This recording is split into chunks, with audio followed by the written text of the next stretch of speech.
Hey, everybody. We already did the show. I mean, what do you guys? We already talked. We don't need to do it. Yeah. Thank you, folks. Thanks for tuning in. I really appreciate it. Glad you liked it. I forgot to hit record, so we were gonna talk to Ken Matroni, but I forgot to hit record. So sorry, guys. You're just getting the sign off. Yeah, so that was fun, guys. Thanks, Ken, for all of my God, that guy sure can go on, right? Oh, really? Well, I have to tell you guys, you missed a great Green Acres anecdote. We're gonna have to do Modesto, our best too. Don't forget Modesto. Right.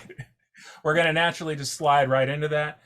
Ken, your cue is gonna be I'm gonna start singing the theme song, and then I'm gonna do my best Mr. Haney voice.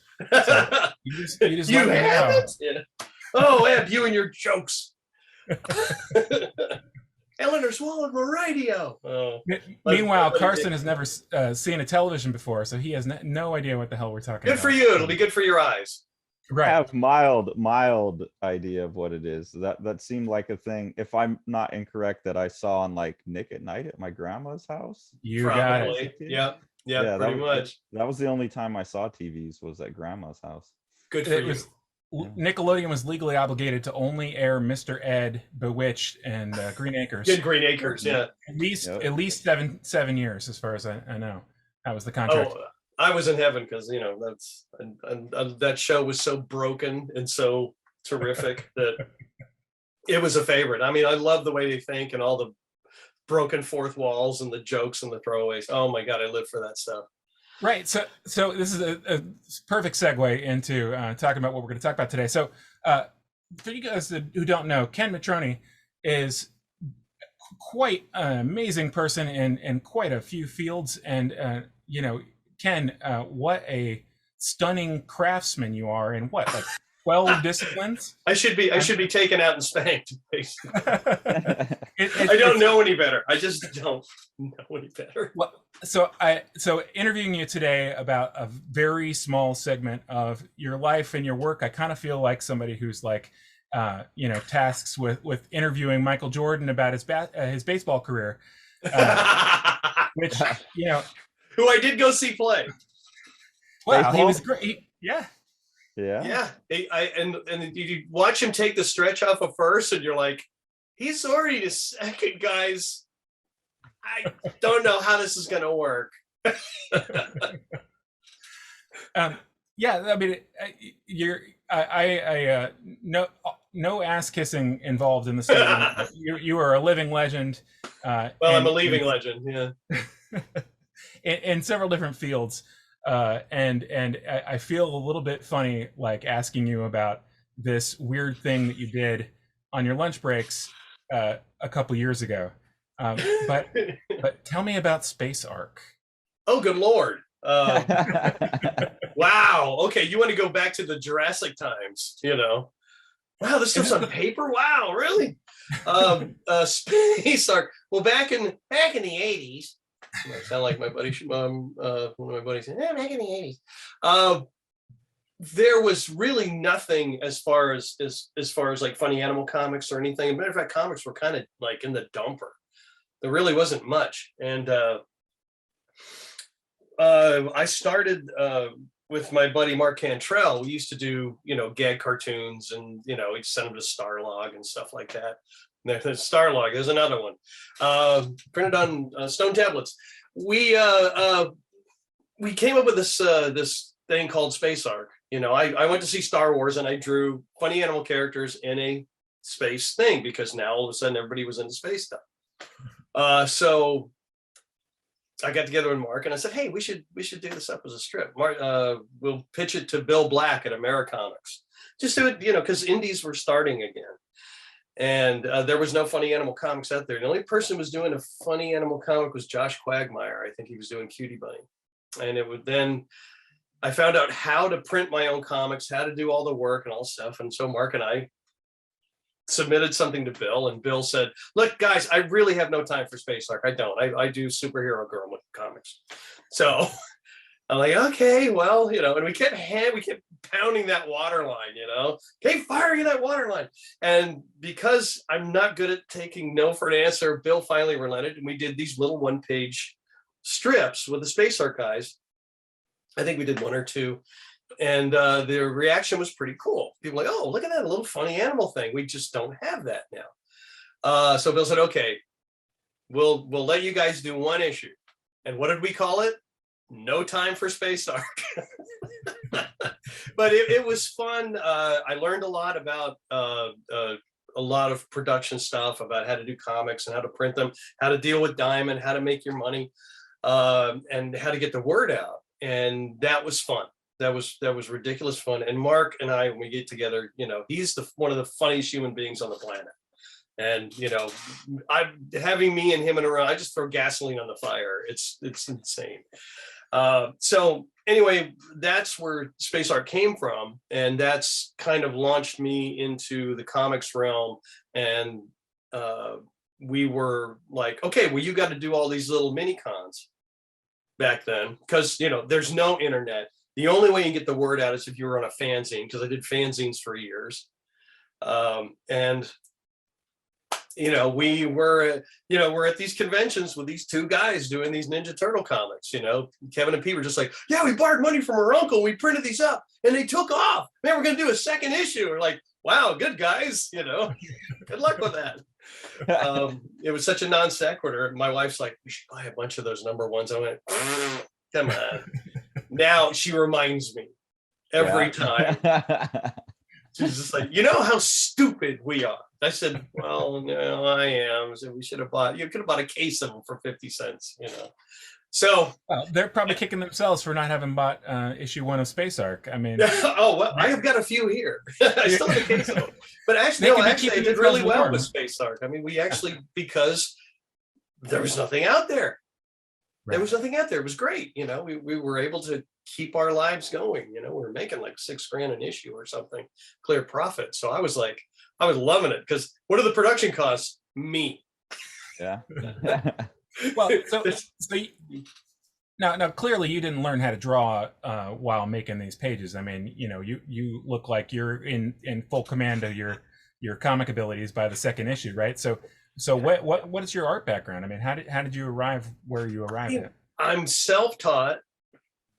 Didn't go to art school. But I had incredible mentors. Let me put it this way, because I was always drawing. And then you go to these conventions in the 70s. Yes, you yoke up the oxen and take the wagons out to the conventions. But you start meeting some of the old, like, golden age guys. Right. And when you're coming up, I was just a teenager. And I'm sitting at the table and I'm drawing. And CC Beck comes up to talk to me. And I'm like, you're the Captain Marvel guy. You know, you're doing Captain Marvel for DC right now. You know, what do you want to talk to me for? What are you inking with? I said, a Flair pen. He says, throw that out. I said, you have a lot of ability. You know what you're doing. Come to my house and I'll teach you how to ink. Oh, I'm like, what? So I went to CC Beck's house, and true to form, he's working. He's got those Captain Marvel pages, man. And he showed me how to walk through the pages, page design, inking, everything. And learning to use that brush was a huge deal. And he's like, oh, okay, cool. Well, you should, you know, and we go to the convention, and Beck's like, well, why don't you talk to Will Eisner? He's a buddy of ours. And I'm, hi, Will. Hi, Kenny. What are you doing? So I'm down in Tamarack. I'm retired. You know, you want to learn some stuff? Yeah. Spend some time with Will Eisner. How do you, you know? Oh, well, you got to talk, you know, we, and it was like, all these guys, I mean, they just kept handing me off. Like Eisner dropped me off with Kirby, with Jack Kirby. I got a, you know, my dynamics lesson from Kirby over a grilled cheese sandwich at a convention, thanks to Will. Wow. Which translated into a visit with John Romita Sr. And Johnny and his wife just adopted me. And then his inker, Jim Mooney, moved to our neighborhood. And Jim's like, come on up to the apartment. We'll show you how to, I'll let you ink some Buscema pages. And I'm like, are you nuts? And I look at the pages and I'm like, there's 8 lines on this. He says, no, John's got it here. It's in there. You're used to, you know, so it's a lot of good mentors.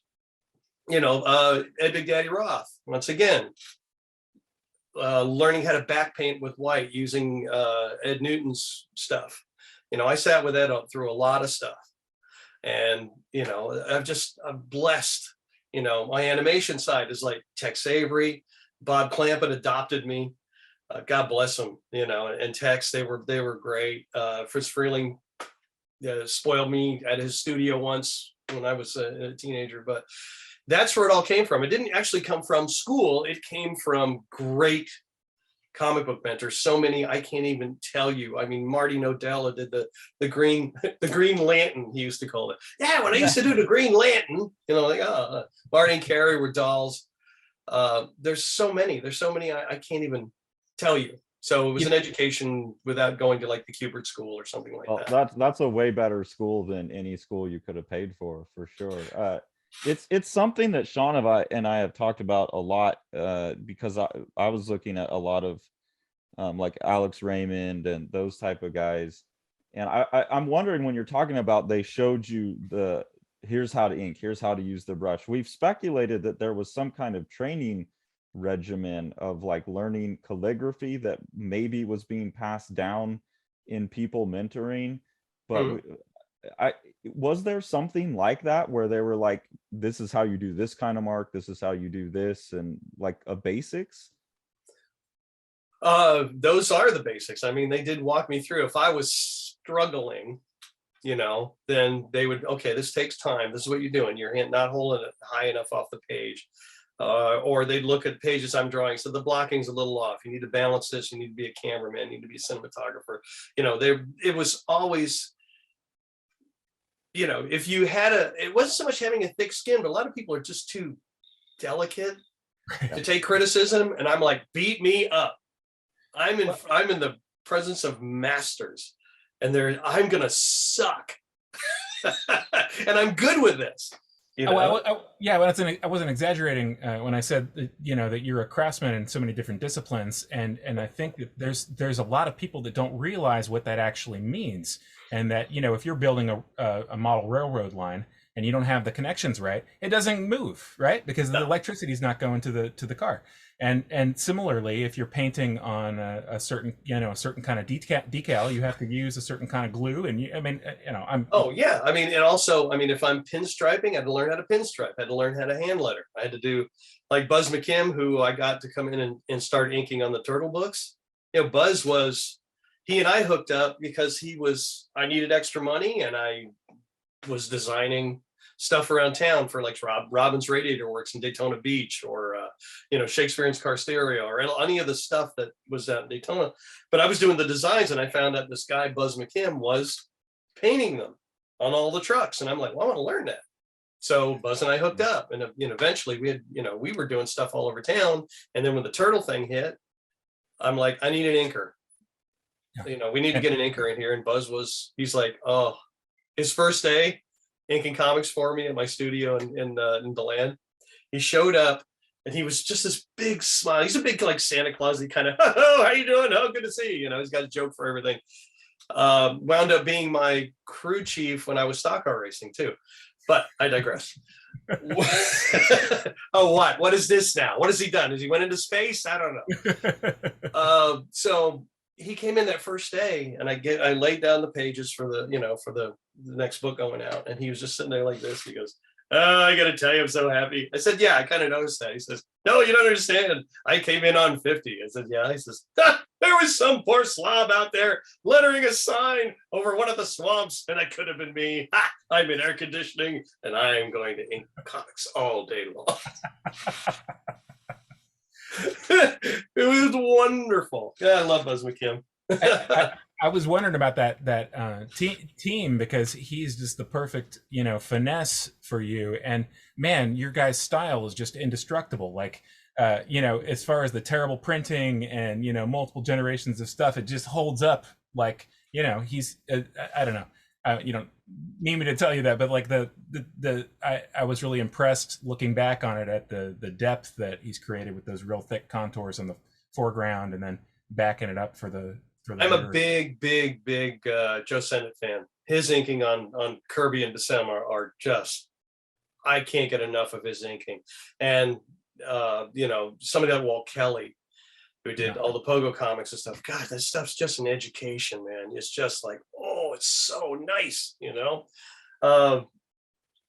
And that the actual thing about the books, I was doing them so fast.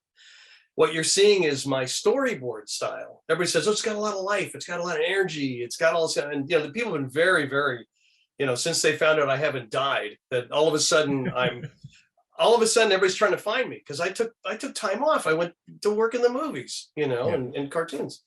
And now, I mean, in the past 3 years, it's like they thought I was like lost in Alaska or something, and Los Angeles. Like, how'd you do this? How'd you do that? And I've had to explain that when I'm doing this, the reason it's got all this energy in it is because I was really doing it fast, and they were fine with that, because I was working on Tiny Toon Adventures. I was working on all these Warner Brothers cartoon shows, and I was either, if I wasn't home, because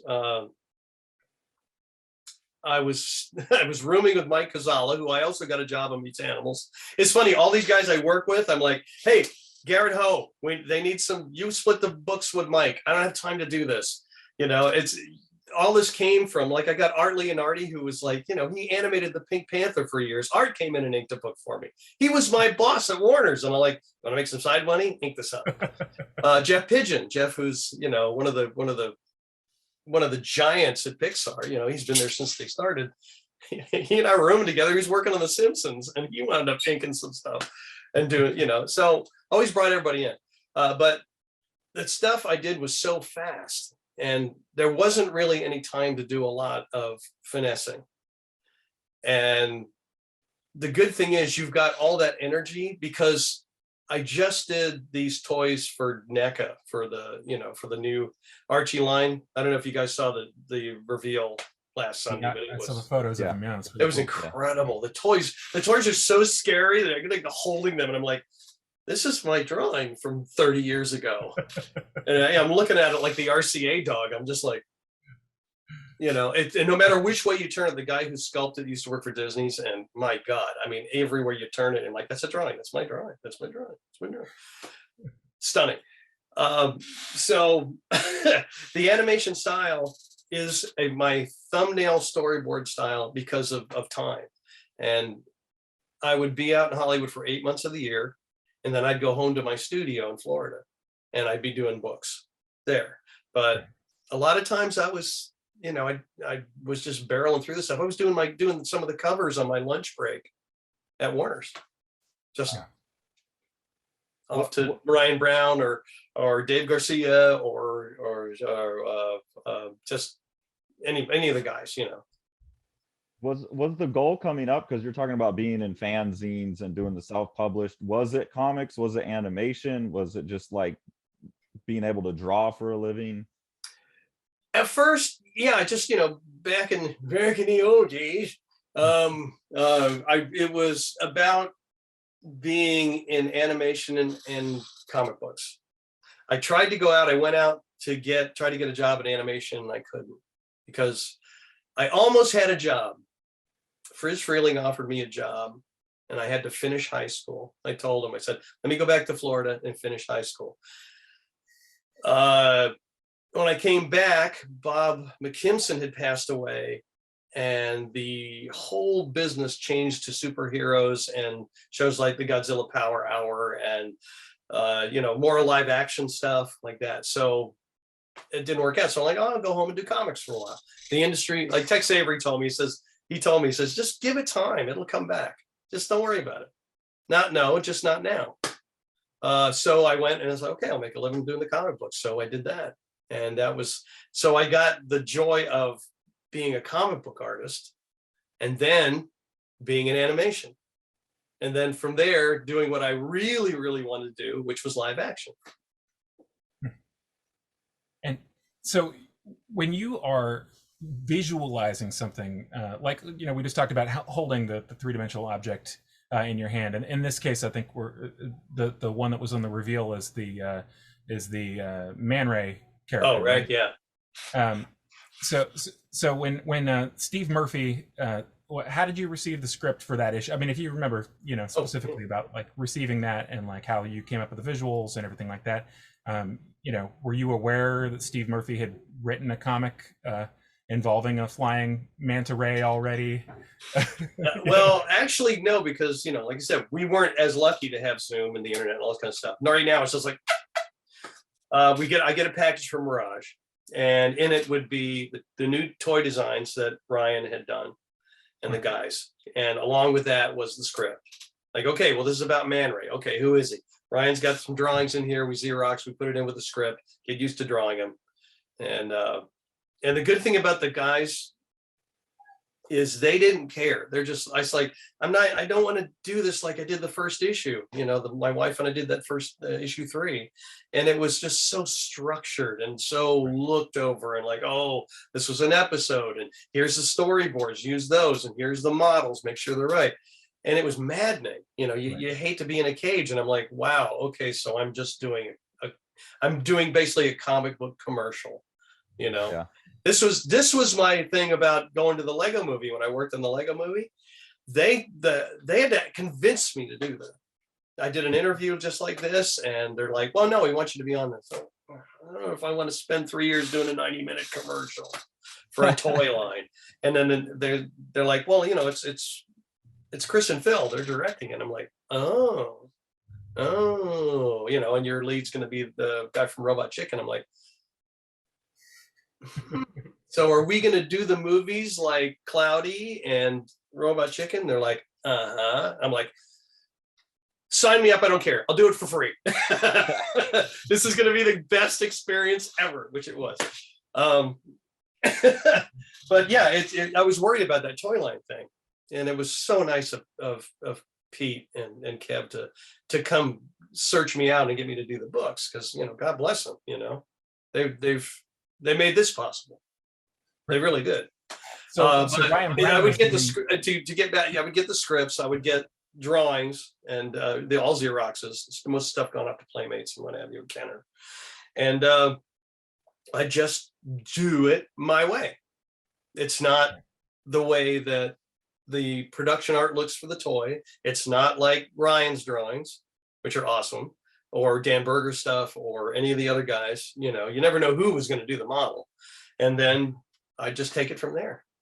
So they had an entire production staff up in Massachusetts that were essentially developing that stuff. So when you see like plotted by, Dean Clarrain and Ryan Brown, they're putting those things together from a plot perspective, and then Stephen Murphy is putting together the script, and you're sort of receiving all of this as a package.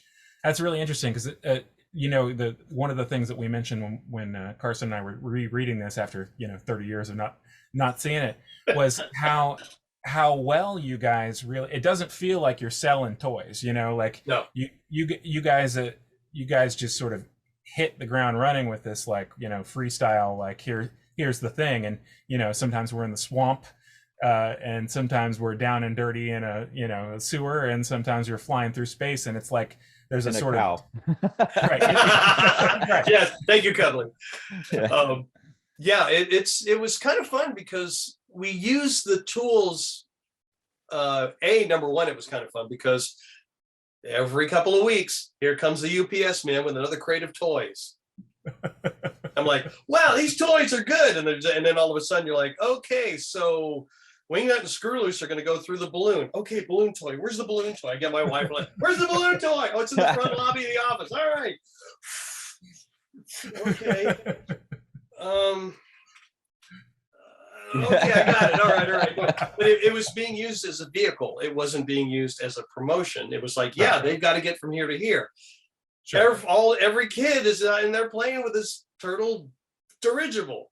So they all know it. So if I screw this up, it wasn't because it was the world that they were in. So you can't fault it. You can't go like, oh, they're pushing another toy. No, we're using this because that's the world they live in. This is the reality. And I wouldn't have even picked up on the fact that it was selling toys, except that going back 30 years later, I'm like, oh yeah, I remember that toy. And they're so spot on to the toy which, you know, if you're struggling with it, it's amazing how well you pull it off. Because I'm like, yeah, that's the skateboard toy, that's the dirigible toy. Like, yeah, every one of those. I have such strong associations with those. As a matter of fact, my buddy Stephen Reese, I found, you know, we had like a couple boxes here at the house in storage of all those toys, you know, and I'm like, well, things are a little lean at the moment, you know, because you're always in between animation gigs. I'm like, let's get rid of this stuff. You know, I love it. I love to put it up in my office and all this kind of stuff. And I'm like, I had it in my office for years. And so I called Steven, who bought my Ninja Turtle pinball machine that Pete and Kevin gave me as a Christmas gift once. And he's like, can you unload this stuff for me? I'm waiting on the next gig and it ain't here yet. So he's like, oh yeah. And he put them up and stuff sold immediately. But welcome to the business. You can't really hang on to much of anything, you know, but I'm glad it all went to good homes. I signed most of it. I mean, you know, first generation figures, all in the blister packs and all this stuff. And it took care of us way past the time when I got a call from Sony. So it was like, okay, fine, cool. You know? Yeah, that's a total blessing. Yeah. I mean, it's fantastic. And now doing commissions, I had not done commissions in, well, the last time I went to Comic-Con was like 20 plus years ago. I just stopped. I stopped when they moved to the big convention center. I'd taken Jim Davis, who was my comic book hero, James F. Davis, not Jim Davis from Garfield. He's the guy who did the Fox and Crow comics. He was another animation guy. He worked at Fleischer's on the Superman series, Hoppy Goes to Town. And at the end, he was doing like all the stuff at Warner's. And I seeked him out and I took him to Comic-Con. I said, Jim, it's the same thing with me. No one knows you're around. We've all been looking for you. I take him to Comic-Con, which was just moved to the Super Slab. And we were a tiny concern all the way down the end. And you had to walk all the way down the end of the convention center to get to Comic-Con. And he went in there, and he was just walking around like this going, when the hell did this happen? I've been doing comic books for 50 years. And then, you know, Mark Evanier and Scott Shaw, all these guys like, oh my God, it's Jim Davis, you know, and everybody's on their knees in front of him. He's like, I said, get used to it, Jim. This is, you know, but Jim passed away a year later. Very, very nasty cancer got him. It took him like that, just as he was starting to come back into prominence. And I just didn't feel like going. I've been doing Comic-Con for years, you know, and starting to do the commissions and coming back to Comic-Con really did. That was an eye opener on all this stuff. So, you know. I think I see my retirement, which is what CC Beck and Marty and all these other people that, you know, were the oldsters enjoyed, you know, they were able to enjoy their retirement, you know, because they had that little extra income and people going, oh my God. Do you have a sense of what like brought this back up? Was it IDW putting out those collections of the old TMNT adventures, or? I think everybody turned 30 and 40 and they were looking for they're trying to buy their childhood back. I think it's, you know, it comes in cycles. I think everybody's just like you guys, you're like, I haven't seen these books in forever, you know? Yeah. You open them up and there's so much joy in listening to you guys, because my friends like, you listen to this. And I'm like, oh, it's just, you know, it's fine. Yeah, okay, I'm okay. And yeah, it was just like, wow. But I'm seeing this at conventions. I'm seeing this at, I was working on Lego. I did a signing for Kevin.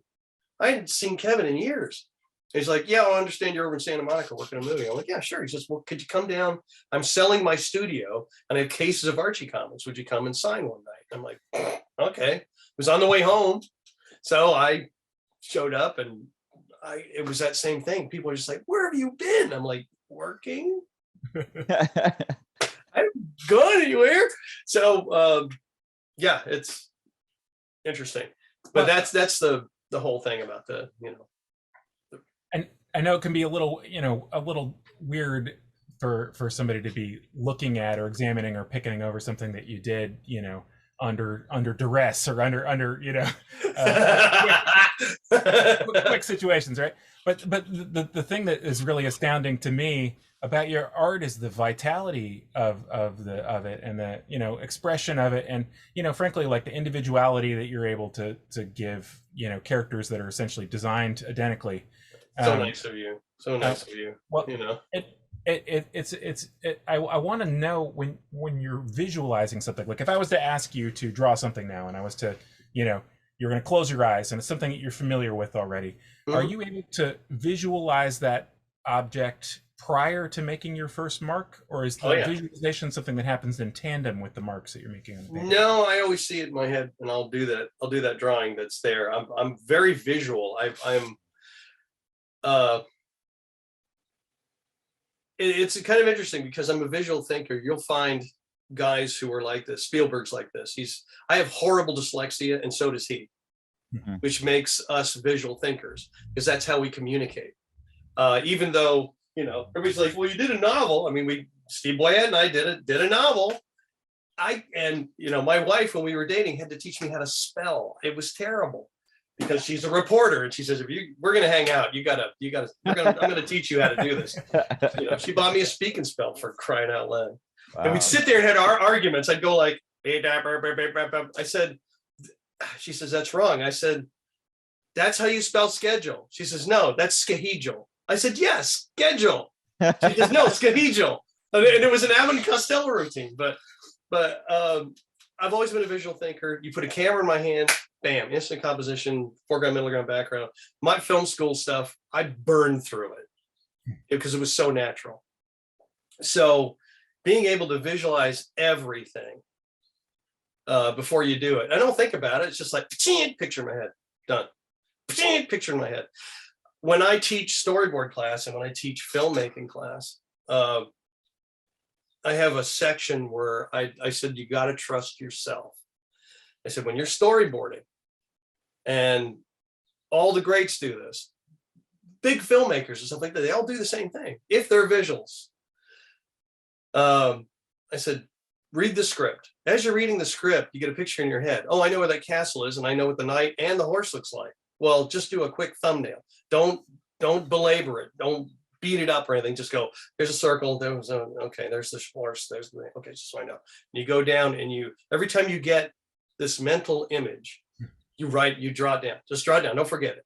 And just don't try to do continuity. Don't try to make it all work. This is your natural story, visual storytelling inside your head, and everyone has it, but you're just putting it down like Polaroids. Bam, bam, bam, bam, bam. Then now you have a roadmap, and it's your own, you know, you're the director, no one else. You're the visualist. And, you know, you got to trust that. Then you can start building your continuity based on those pictures in your head. And I said, trust those pictures, because once you start in production, you're a year and a half into the movie and you've lost your way. You're like, I got to go back. I got to go back. Where are those thumbnails? And what's really funny is that, let me see if I've got it. I can do it right on this. I said, there's a very famous scene in a movie, and everyone's seen it. I don't know if I've got a bigger paper. Gotta get that camera down for drawing. What I should do is just fire up Photoshop, share screen, and do it right up here, which I'll probably do later. Hang on a second. That would be great. Anyway, great. there's a very famous drawing at the bottom of a script, and it's this drawing. And I said, anybody here know what that is? It's very famous, very, very famous. And they all look at each other at the end, and they're like, what is that? And I'm like, that is Cary Grant running from the biplane in North by Northwest. Hitchcock put that down so he wouldn't forget that idea. And they all go, oh, you know. I said, it doesn't have to be beautiful. It doesn't have to be great. It just needs to remind you that that's the biplane. There's the motor. There's Cary Grant. You're done. Yeah. It's interesting. You know that, I mean, you know, intellectually, I know that in every human endeavor, there's going to be some range of ability in these things. But when you really, you know, you meet somebody who has the pre-visualization thing like 100% open, it's an eye-opening kind of experience. You know, I don't think it's any coincidence that some of the most visually stylistic directors of, you know, film history, like you know, Akira Kurosawa or Orson Welles, both could have been cartoonists. You know, if you look at their drawings. Hitch wanted to be a cartoonist. There's a lot of them who are like John Huston, incredible artist. I love John Huston. Somebody like Michael Curtiz, another hero of mine. He was more of a collector of paintings, but he was a visualist, But Houston had stuff all over the place, drawings and stuff. And interesting cat. I love him, and his films are amazing. Yeah, I mean, they do it. But you look at somebody now, like one of my favorites is Edgar Wright, because Edgar's really got it strong, and he does his own drawings. He does his own thumbnails, and I love him. I mean, he's just Edgar's fantastic. He's one of the visual thinkers. Do you have recommendations when you're teaching classes for people who are less visual? Because me and Sean talk about this a lot, because I consider myself to be almost entirely non-visual, even though I'm a visual artist. And like when I was working on a Ninja Turtle cover and reading your books, I was like, that's how you rotate the head. That's how you deal with like the mouth and the nose, because I can't do that stuff. So I'm curious if you have strategies when you're teaching for the kid who goes, what do you mean you see pictures in your head? What are you talking about? I think it's learning visualization is, you have to be aware of it, and it's flexing a muscle. After a while, you don't have to worry about that muscle, but everything has to start, like me starting out with all the comic book artists, you just got to take your lumps and like, okay, well, I think the best thing to do is a camera down. Is just, I always do camera downs when we're doing live action stuff. And even when we started doing CG, when I went to Pixar, I was always doing the camera down, because you can place your actors. And if you look at my Facebook page, or Instagram, you'll see I just did it on one of the things I just did. And I was posting them. Everybody's like, oh, dude. But if you can learn, like, okay, you've got two turtles here. You got two turtles here, one here, one here. Shredder's here. You got some foot soldiers back here. Okay, you've got this composition. You can see that. Now you have to learn how to take that camera and do that. Then all of a sudden, once you've mastered that, you're fine. You're off for the races. But it's good to structure that cinematically, and also take a camera course, take a film course, get a 35 millimeter camera. Just go around and work that muscle, because. And also get friends and have them stand like that and draw them. Yeah, when I was storyboarding, I got guys who were just, they tried to sit there and do the same thing, and I'm like, guys, didn't you get up? No, stop drawing and try to do it in your head. Get up, grab some PAs, and block your shots. Yeah, right. But it doesn't take anything to ask a couple of your pals, like, okay, I need you to be here and here. And then you get down and you're like, okay, all right, you need to go a little more to the left. Can you come forward a little bit? All right, that's good. Stay on those marks. Get your phone out. Bam, done. Yeah. Or try to draw it, but you don't want to put your friends through that. And I'm moving at a pee. It's just better to just like come up and pop, knock out a couple pictures and then take them with you. All the greats now, the guys like Doug Wildey and stuff like that, they were all strip cartoonists. They had morgues and morgues. Alex Toth had these gigantic morgues of just clippings of people standing and doing this kind of stuff. Do what they did, use get them off the internet, bounce them around, move them a little bit, and it'll come. It just might be harder for you, but that's the thing you have to overcome. Well, and I think all of those tools held me back, because I'm always like, oh, I can just go take a picture of it. And so more recently, it's like, okay, I want to put that aside. And like, you've been drawing for 40 years, put it aside and make some stuff up. Yeah. Well, if you feel that you can take that step, leave that in case you get lost. If you've got the fortitude and you're like, okay, I'm going to move forward on this. Yeah, go for it. But don't feel bad if you have to go back to zero. It's not you. I mean, you went as far as you can, but the good thing is you got here. You took that first step. A lot of people don't. You should be applauded and pat on the head because you went that far. If you have to come back, it's okay. You can go that far. When you go to the next thing, it's all baby steps. And like I said, watch a lot of movies. Watch some classic films. Watch some old movies. Don't watch the new stuff. Watch. Watch. Right. You'll never be able to tell anything that's happening because it's all cut. What's up with that? I just put a long lens on it and shake the crap out of it. Oh, no, dude, stop it. We already got through the era of shaky cam. I hate it. I always wondered if there might be a kinetic quality to the visualization as well. Because when you meet a world-class animator such as yourself, when I watch you talk as you're communicating each of these things verbally, you immediately do like the hunched shoulders for the old man. You have the sort of chest out for a different voice. And I know personally that was my like little mini breakthrough, is when I started to visualize myself doing the action, as opposed, and it's sort of like engage my body map a little bit. My own kind of pet theory is that we sort of, our body maps that we use to sort of navigate the physical space is sort of an extension of that visualization, and that they might be sort of related to each other, because that's definitely like kind of clicked with me. Is like, imagine myself hitting a baseball. And that's almost the first step to drawing that pose accurately without reference. You're your best model. And a lot of times, if you're drawing, and I've had a couple of people do that. They said, "What is wrong with you? Are you constipated or something?" No, I'm drawing because I'm going. Yeah. And that's what the character's doing. Yeah. And you're not paying attention because you're doing it all yourself.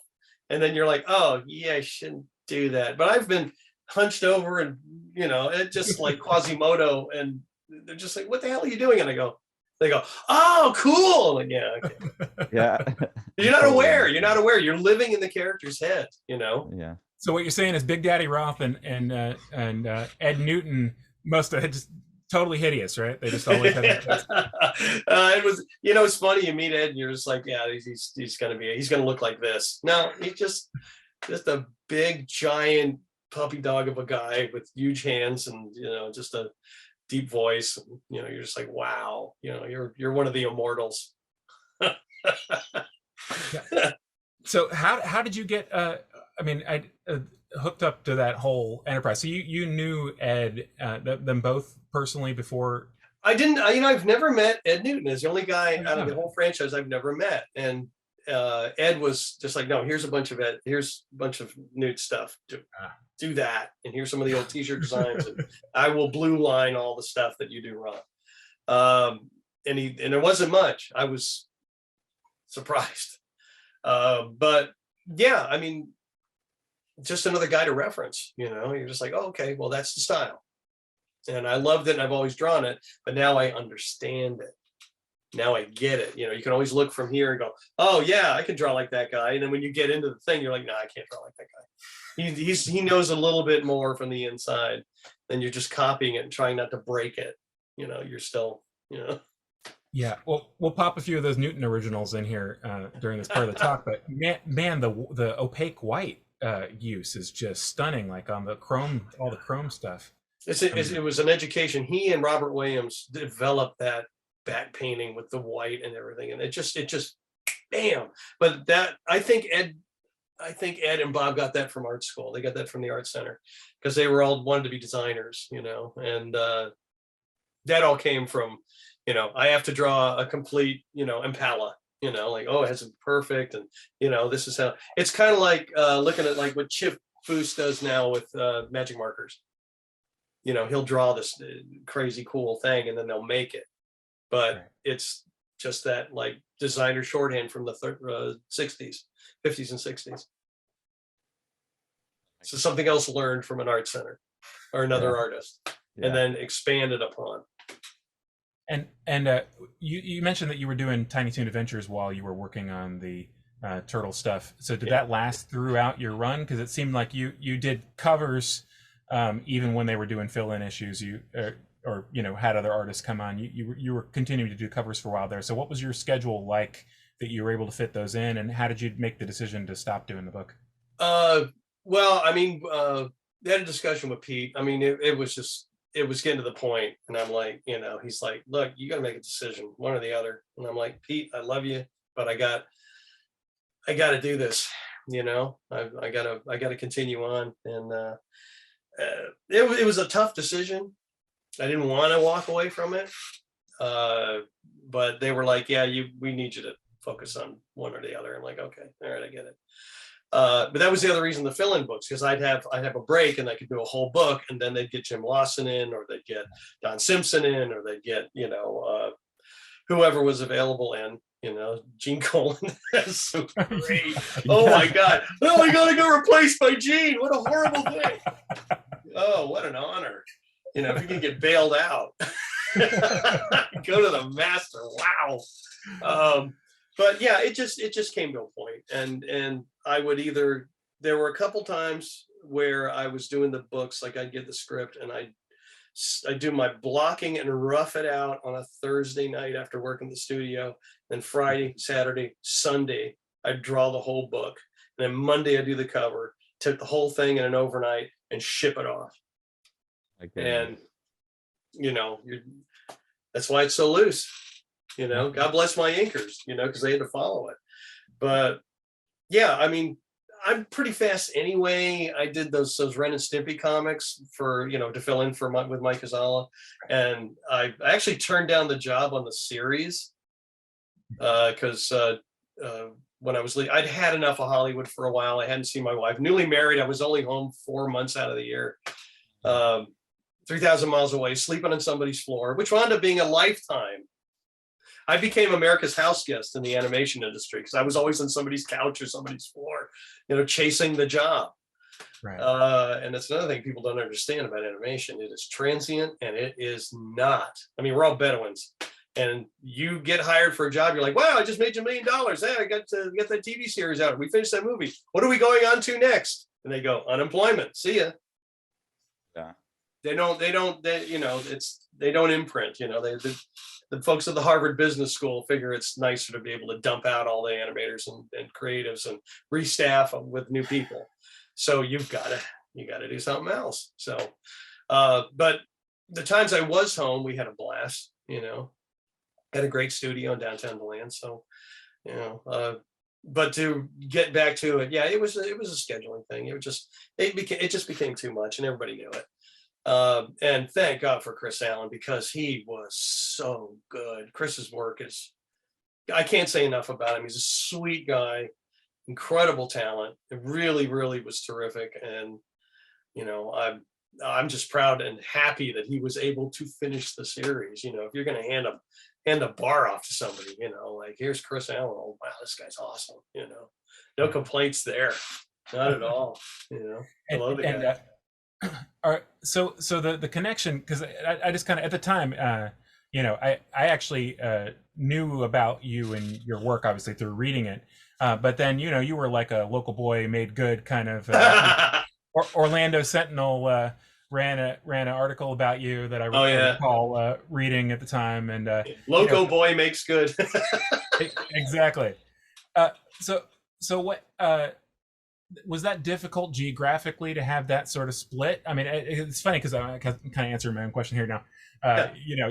You being eight months out of the year, I mean, your connection to them was through the conventions that you were doing, and them having seen your book, and vice versa. Yeah. And you just having been in on the ground floor in the sense of knowing them socially at that point was the thing that made you, on their top of mind and hiring out. Absolutely. I mean, the guys were just fantastic. I mean, Pete and Kevin took such good care of me. And I wasn't part of the old, the Mirage's 9 old men, because you had the group, but I'd always go up and see them, I'd hop on my motorcycle and drive up from Florida to Mirage, or I'd hop the train or, whatever. And I was still part of it, but it was kind of cool. I was like the visiting uncle who came in, oh, there's one of our lost turtle artists who just came in.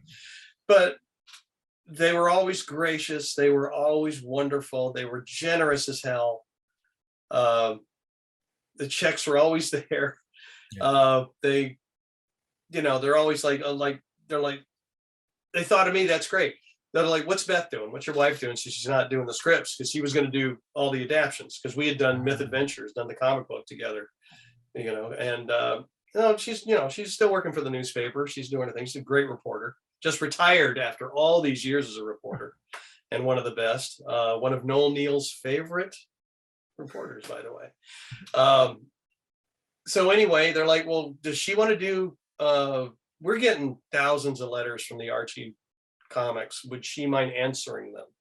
Ah. And I'm like, I asked her, she's like, yeah, sure. So we printed up green cards. I don't know if anybody out there got the green cards with the newest cover, Xerox, that we did in our Xerox machine in our little studio. And she would write, I mean, but she doesn't just go, cowabunga, have pizza. Thanks for your letter. Woohoo, you know, and whatever. No, she would write these, you know, the kids would have questions about size and about the masks and about ninjas and all this other kinds of stuff. And she would write complete things, or she'd come in and go, this guy needs a drawing lesson. He wants to know how to draw Donatello's face because he can't figure it out. I'm like, okay. And so I would draw a little thing on the card and send it back. One of those guys was Kyle Carrozza, my buddy Kyle, who his first job in animation was working for me, and he was a fan of the comic books and one of my fans. I didn't know that. He came in one day when he was we were on Fanboy and Chum Chum, and he came in with a stack of comic books, and he's like, I hope you don't mind, I'm a huge fan. And I went, wow, okay. And then flash forward, Kyle sells a series to Cartoon Network. We need a supervising director for the series for Mighty Magiswords. Called me, I was over at Disney. I was doing the Shanghai Disney projection show for the new park. And I was doing the Mickey Mouse scenes. And yeah, it was, Kyle calls, I said, did you sell it? He's like, yeah, are you available? I said, give me another month and we'll go from there. So yeah, I mean, it all comes around and goes around, but all this was because of Pete and Kev. They've been gracious and great and good friends. And you know, I see Kev every once in a while, but God, I miss Pete like crazy.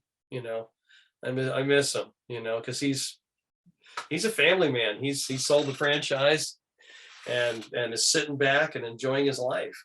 Like he said, I remember when everybody was giving him grief for like, oh my God, you sold the franchise to Viacom.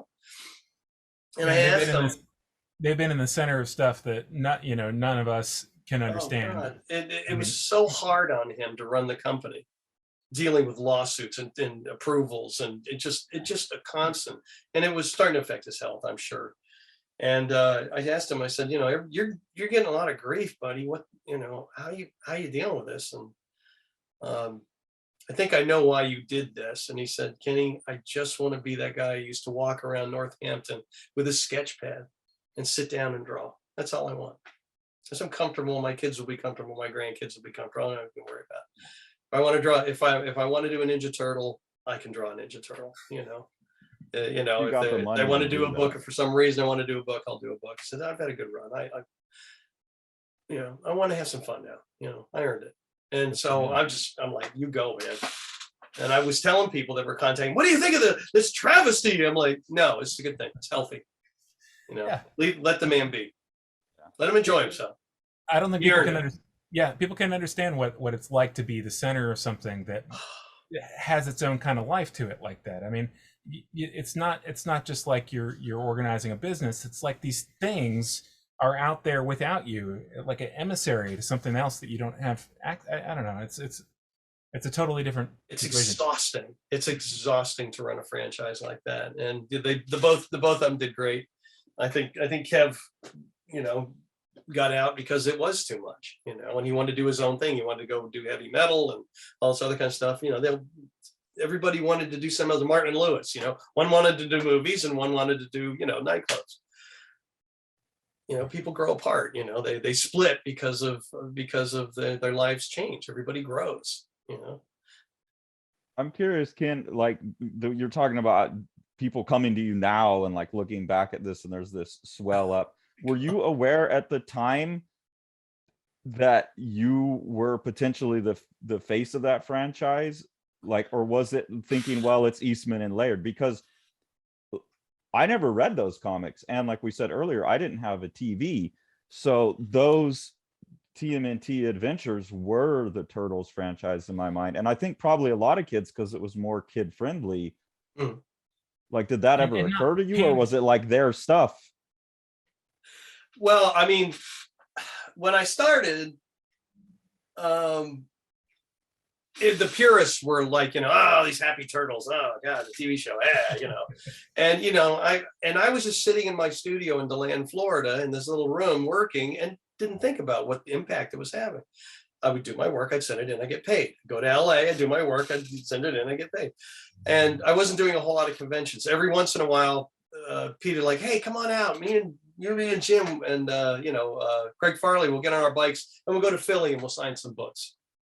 And then you see the line around the block and you're like, wow. But you didn't really notice the impact because most of the people now that are making the fuss were little kids. You know, Yeah. they were young. They were 8 years old. They were 10 years old. They were 5 years old. And so they had no voice. They weren't in line, you know. And what hit me when it did, like I said, it didn't really hit me. It was nice. It was a great ride. And like I said, we paid off our Florida property and we were doing quite well. We were very, very comfortable at that time. And it was like, okay, that's done. You know, turn the switch off, go on to the next thing. When I started doing these commissions, and it didn't hit me until last year during the pandemic, I started getting a lot of things from Europe, a lot of requests from Europe, because everybody's like, oh, Kenny's doing sketches. We found him. He's here. You know, the Messiah has come down with tablets of turtles. No, it was interesting, you know, because first off, I had to. I had to get over this adulation thing, which I had, you know, I'm like, just a regular guy who does comics, but that's, and I appreciate it. I think it's great. And, you know, it warms my heart. I think it's marvelous to meet all these people that have been influenced and all that. But what really got me was like, figures that Russia is the bad guy right now, but these kids from Russia were hitting me up for artwork and they were buying a bunch. And I said, that's $1,500 worth of sketches. They're just like, if you got time, we'll take all you got. I said, what's going on over there? And they're like, look, when we were kids and the world was turtle crazy, everybody could get the books but us. All we heard about was Ninja Turtles, and it was sweeping the globe. And I'm like, yeah, really? And we couldn't get anything. And the first thing that got through was the Archie comics. Yeah. So you're the face of the Ninja Turtles for us. And I went, oh my God. And this is in all the other European countries, same thing. We wanted it, and we got it. And it was you. It wasn't Eastman and Laird. And that's when I sat back and I showed my wife one of the emails, and she just like, oh my God, we made an impact. I'm like, yeah, I guess we did. You know, you just don't know. You sit at your drawing table all day long. You don't know what you're doing. You know, I don't know if I said it in the last video, if I said it in an email when we were setting this up. So I don't know if I've said this to you or not yet. And unlike Sean, to me, it was just Ninja Turtles. It didn't, I had no concept of artists at that point because I was 6 or 7. Yeah. And so it wasn't until we look back at the books and I'm like, well, this is the guy that formed my vision of the Ninja Turtles. Who's this Ken Matroni guy? Like, this is really interesting. And to hear Sean agree too.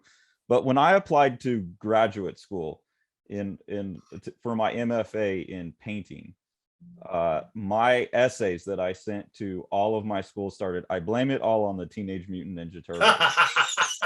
And what I meant by that was those comics that you drew. And I had no idea until a few weeks ago, even your name, but that impact on me that drove me to be an artist. I put that, what a way to, you don't say that to an academic institution, but that was the honest truth. You know? Well, not going to go anywhere. Yeah, it's interesting. Like the other thing about that is revisiting something from your childhood is sort of fraught if you have a critical eye, right? But I mean, you guys made something that is so joyful and so, we were talking about sort of pandering. There's such a lack of pandering in a certain aspect. I mean, you guys were giving kids like what they were actually going to enjoy on the level that they were going to enjoy it, and including stuff that it would not have been on the network television. I mean, comparatively, if you were to go look at the first season of the television show or something like that, I mean, there's no comparison, right? My apologies, Fred Wolf. I'm sure he doesn't mind what anybody says about him. He made his money. He's fine.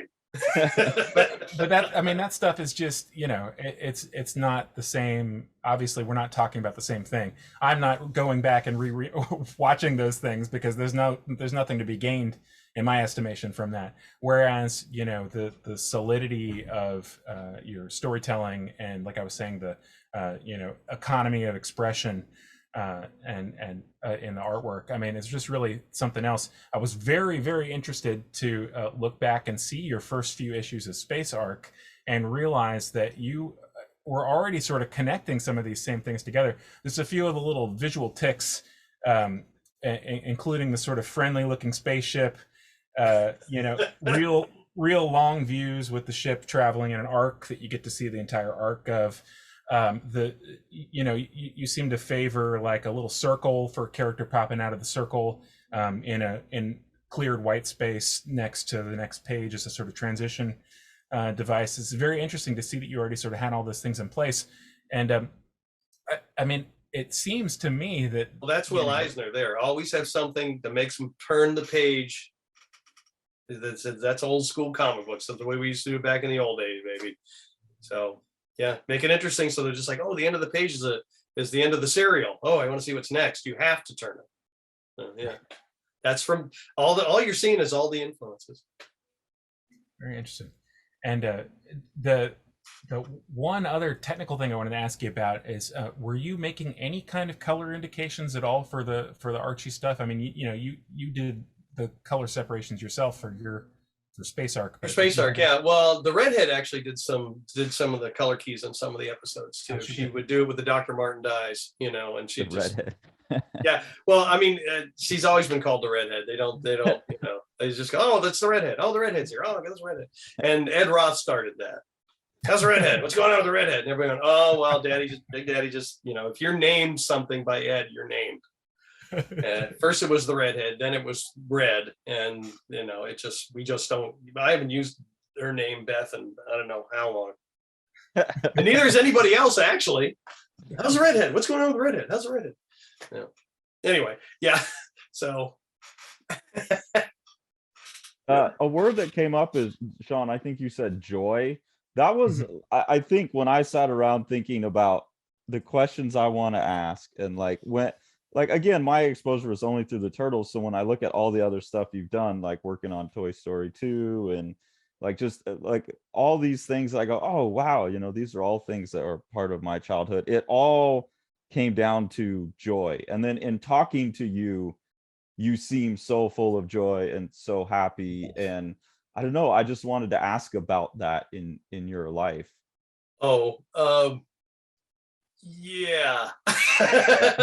No, I've always been like this. I know, even on my worst day, I'm still a silly kid. My friends who came up with me in the business who are now retiring, which I found unsettling. Okay, I'll give you a quick story on this. Because Kenny likes telling stories, yay! So I left Hollywood. I went home. I started my own studio. We did the comic books there and all that kind of stuff. Pixar bought me out.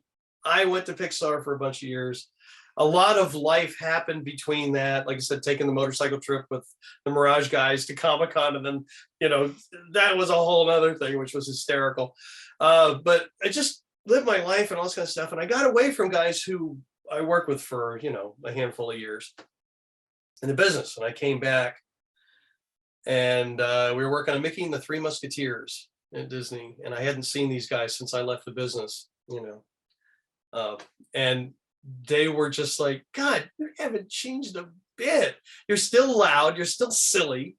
You got all the energy of like 8 people. Come on, man. How old are you? And it just like, it never changes. People at Comic-Con, when I started going back to Comic-Con, guys like Dave Dorman, some of these others, you come up with, and they're just like, do you ever change? Do you ever have a crappy day? I'm like, no, I do. I have crappy days, but it's my own problem. No one else's. Do I have to get out there and, you know, I don't want to bring anybody down. I'm having a good time. Besides, this all translates into the work. I was watching a great interview with Jerry Lewis the other day, talking about directing. And love him or hate him, his he did so much for the motion picture industry, but I learned a very, very important thing from reading his book as when I first started, and it played out great, which is like, always have fun when you're in charge. Always, push that energy forward. You're leading a group and you want them to have a good time. So when I was directing live action on The Annoying Orange, our sets were hilarious. Whenever I was on the sound stage, the guys were they wanted to work, and Jerry was right. Absolutely right.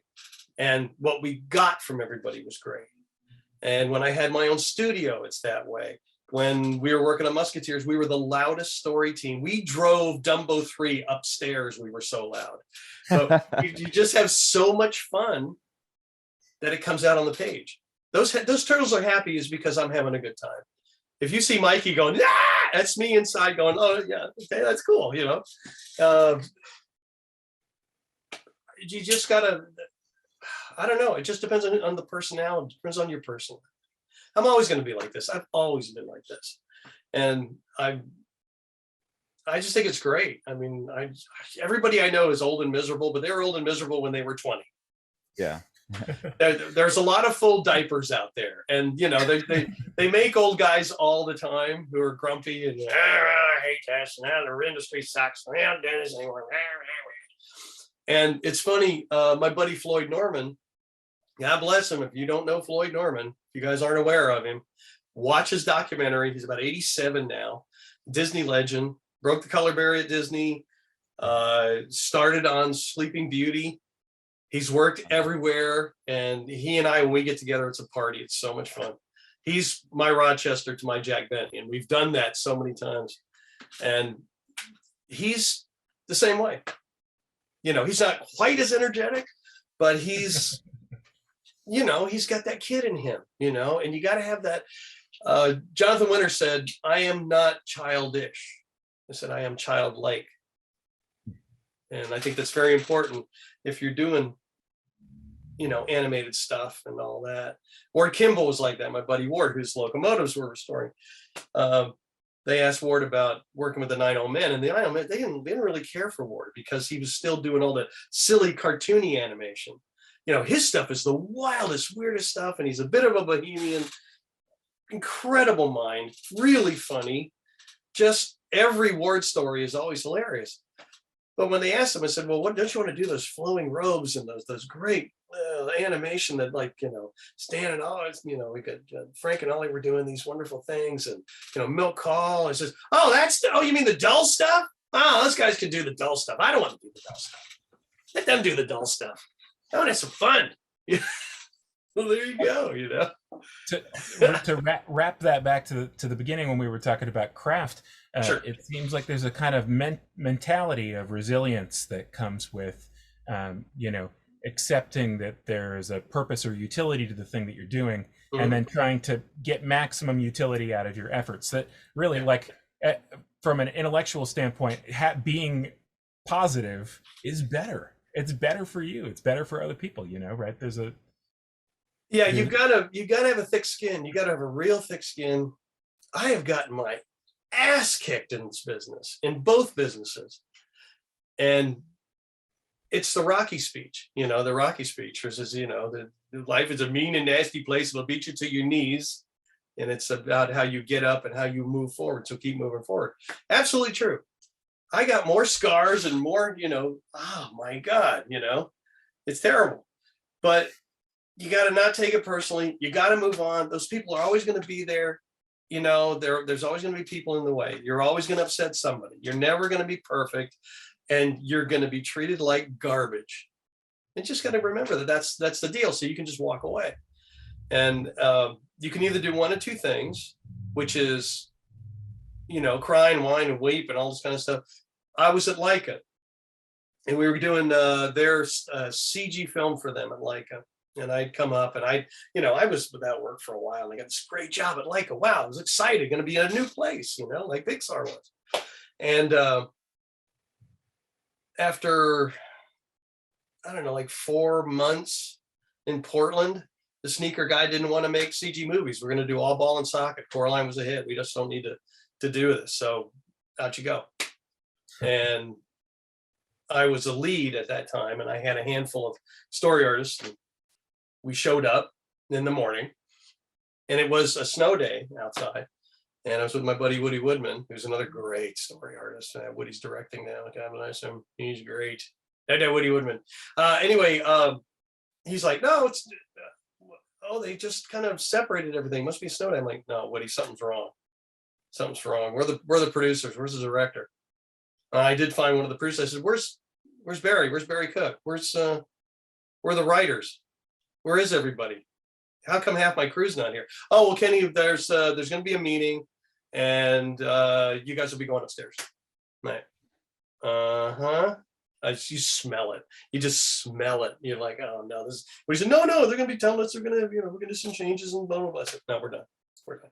So a handful of us get in the elevator. We go upstairs to the 5th floor at this building where they were doing the CG thing, and we go into this office, open room, right? And we pull over for this curtain.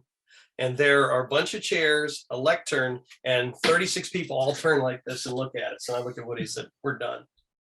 We're done. It's over. And so I was already down the street, so we sat down. The guys, okay, fellas, well, this is what we're going to be doing.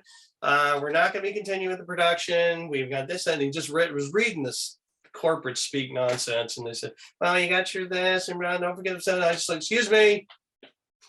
I'm always that guy. I am always that, excuse me, why does God need a starship? I'm always that guy, right? And I just said, is this going to take long? I got to go pack my cube and find another job. And it got real quiet, they got really quiet. I was like, Kenny, I mean, I said, I just want to know, because I got to go. You're done with us. I know what this is all about. I got to go. They're like, if you want to go now, you can. I said, okay, just give me the forms I need. Give me the forms. Okay, great. Anybody else? All right. I went home. I went down and packed my cubicle. My computer was already off and there was nothing there. You couldn't get into it. So I'm like, okay, I love you too, right? But they all do that. They all do that. Packed all my stuff up in some, banker's boxes. Walked down to my apartment with 3 boxes of my stuff. Put the stuff in. Called the redhead. Oh, guess what? She goes, you got cut. I said, yeah. She's like, all right, she's used to it by now. Another one with a thick skin. So what are you going to do? I said, I'm about to find myself a job. And then I'm going to go and have drinks with the fellas because they're all going to be crying. So she says, okay, all right. I know how you do this. All right. I love you. Let me know how it goes. I sent out a bunch of emails, made a bunch of phone calls, got 4 bites, because my fingers are up like that. That's 3, Kenny. So get 4 bites. And I went to what we call a place called the Lucky Lab. It was a brew pub that the story team used to frequent. So I went in there, and everybody was wailing and drunk. Where have you been? I said, pack my cube, got 3 bites, already sent out emails. Let's drink. You have to be that way. You have to know it's coming. You have to it happened at DreamWorks, and I got assassinated at DreamWorks on one project, and I told the guys that I said, I don't want to hear. I don't know. This is all political. I'm sorry. It's all political. I know what's going on, and honestly, let me tell you something. You're wasting my time, and I'm wasting yours. I'd like to go now. Yeah. Just be frank. You can backpedal and whine and cry. They made up their mind. They're not going to hire you. Right. So it's just, I want to get out of there. I leave the building. I throw my keys to the guy at the front gate, and I'm like, do I really want to keep making cartoons? The phone rings. Oh, what is this? I'm going down Flower Street. Dave Mickey Evans, the guy who did The Sandlot, directed The Sandlot. Dave, what's up? Says, what are you doing? So I'm driving home. Why? Just got bounced by DreamWorks. He's like, good. Like, what do you mean good? That's not sympathy. What do you mean good? Where does that come from? He's like, no, I need you right now. I'm shooting a movie with Peter Falk up in Vancouver. I need you right now. What are you going to do? I said, I guess I'm going to go home and unpack. He said, unpack, pack, kiss the redhead, drive to Vancouver. I got work for you. See? Yeah. If I was wailing and crying and not, no, move on. Done. I've told my students a number of times that my motto has been live ready. Good man. And where's that t-shirt? Ready to pack. Yeah. That ready to pack and get on the road attitude really to me has been like the key to success. So to hear good that for is you. like, that That it's is good to know so that's smart. coming. That is so smart of you. Good. No, you live that way and keep passing it on. I can't tell people that enough. Well, You know? and before we started recording, we talked about a certain drinking motto, Ken, and I would really, if you wouldn't mind sharing it with the class. Yeah. Well, we were me and my buddy Jeff Ferris and Roger Colton and all stuff. Our usual gang, our Fireball gang, our train gang, our fandom gang. We were all just looking for a toast, the Basel top, whatever, and it was. We were looking at all the signs of the arches in California, Sun Fun, Stay Play, Bakersfield, Tink, or Water Best Play, Government Test, Redwood City, whatever. And we just couldn't find anything. And we were on our way to a Modesto A's game because I was doing some stuff for the Oakland A's and they gave us tickets. And we went into the arch of Modesto and it was like, water, wealth, contentment, health, Modesto. And I went, no, we got it. Everybody saw it about the same time. It was like, oh, the clouds parted and all this stuff. And we just were hysterical on our way to the game. And we loved it. I said, you know why this works, guys? Because it's got a comedy 2 beats. It's got, if I was cutting this in a show in my edit, I'd put that room in there for a 2 beat. And it has it. And that's what makes it funny. Because you grab your glass and you go, water, wealth, contentment, health, Modesto. You already laugh because that 2 beat tickles you. It's the George O'Hanlon used to have that, used to do the voice of George Jetson. I always talk like this, and he'd say, hey, guess what, fellas? And somebody call him a robot head or something, go, yeah, robot head. Hey, wait a minute. There's that that time he's got to think about it and speak. That's always funny, So yeah, that's built into that. And I'll go into the Richard Albert story, I guess, because it pays it off. But Dick Bear, Richard Albert, who did the Green Acres show, did the Joe McDoke shorts, wonderful director, incredible guy. I got a chance to spend an afternoon with him and talk about filmmaking, not as a fanboy, as a nuts and bolts filmmaker. And he was very gracious. About 3 o'clock, he's like, want a cocktail? I said, yes, sir. He says, all right, well, let's go out to the veranda and my wife will bring us a cocktail. Well, she brings the cocktails and I wasn't thinking. I just held up my glass and I went, water, wealth, contentment, health. And he looks at me and goes, Modesto? Click. And I said, I'm from Modesto. I said, yeah, Dick, I know you're from Modesto. He said, I made my first film, the one that got me into film school. I said, yeah, it was what was that? He said, well, you know who my first, shh, I'm with friends. Shh. Go away, spam. Shh. No. Anyway, that spam guy calls all the time. I don't know a spam. So anyway, Yeah, that's Bill Spam. Must be Hawaiian. So he said, you know who was in my first film I did, my star? I said, who? He said, George Lucas Sr. And I went, wow, that's pretty cool. So, and there'll be there's an expanse on that story later where he kind of busted young George and Steven Spielberg in a Lifetime Achievement Award, but that's a whole other story. well, Anyway, that's the Modesto story. Yeah. Well, now, if you go into the Modesto Arch, it has a picture of Ken's shot glass and Carson's graduation certificate and Yes! Lucas Sr. Oh my God! They're all actually, and Arnold the pig. Right, exactly. There's just some tents with some people that are using needles. That's all. Oh yeah, well, that's the new arch. Yeah. But as a Modesto boy, pretty much that's been my hometown my whole life. That's heartening to hear. I mean, I live in Alabama. A lot of trains through Modesto, buddy, and I've spent a lot of time there. I went to school on Rumble Road. Oh man. Yeah.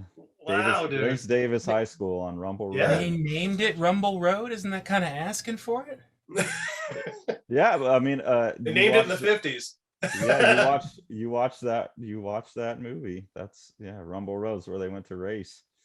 Yeah, they did actually. Yeah, that was my absolutely. High school. Yeah, that used to be the outskirts. Now it's the middle of town. I think. How can you tell? That water, wealth, contentment, health to me is, I think the thing that really sells it for me is that you could imagine it as an advertising slogan, but it actually seems kind of genuine at the same time. You know, like you wish somebody water in a desert, right? It's not contextless. Like, Well, I mean, you know, it has everything it needs. You know, you need water to survive. You need wealth to be happy, to make you content. And your health, of course, is is top priority for some people. So yeah, it's all there. You know, water, wealth, contentment, health, Modesto. We're gonna get a call Gangland from stronghold. the Modesto City Council is going to give us a call, Ken. They're going to want you to get a clean read on that one. I'll be the spokesman for Modesto. No, I said no. It's spam again. That's them right now. No, that's Modesto. Yeah, Call them. And I'm on the do not call list. It probably Or maybe is I'm on the Modesto. donut call list. I transposed it because of my dyslexia. Oh, donut. Oh, that means the guys from the donut shop will call. Oh, I get it. Ken, I just really can't thank you enough for taking the time to talk to us today. And like I said, I was groping for better comparison. I think Michael Jordan works well. I'm not tall enough. I was briefly thought Karen Carpenter asking her about drums, but I think if we were talking to Karen Carpenter, we might have a whole other set of questions that would need to be answered first. Yeah, and you probably need a shovel. Right. Oh well, see, there you go. There he goes again. Stop being funny, Kenny. So Ken, thank you so much for doing this, Guys. Anytime. I mean, thank you. You guys are so gracious, and I was embarrassed beyond words enjoying you guys reading the comic books again. So that was such a treat. Hey, look at that! It's the Muppet You know Show. who's here? Here's I the didn't know new you were generation. This is. Do it. Oh, okay. I'll help you. Oh, see, you gotta go. I do. I know. It is Guys, thank time. you so much. Anytime, give a call. No, Yeah. wait, Thank you, Ken. Well- Much appreciated. And we got to sign off. Water, wealth, contentment, Contentment, health. Kevin health. Health. Modesto. Modesto.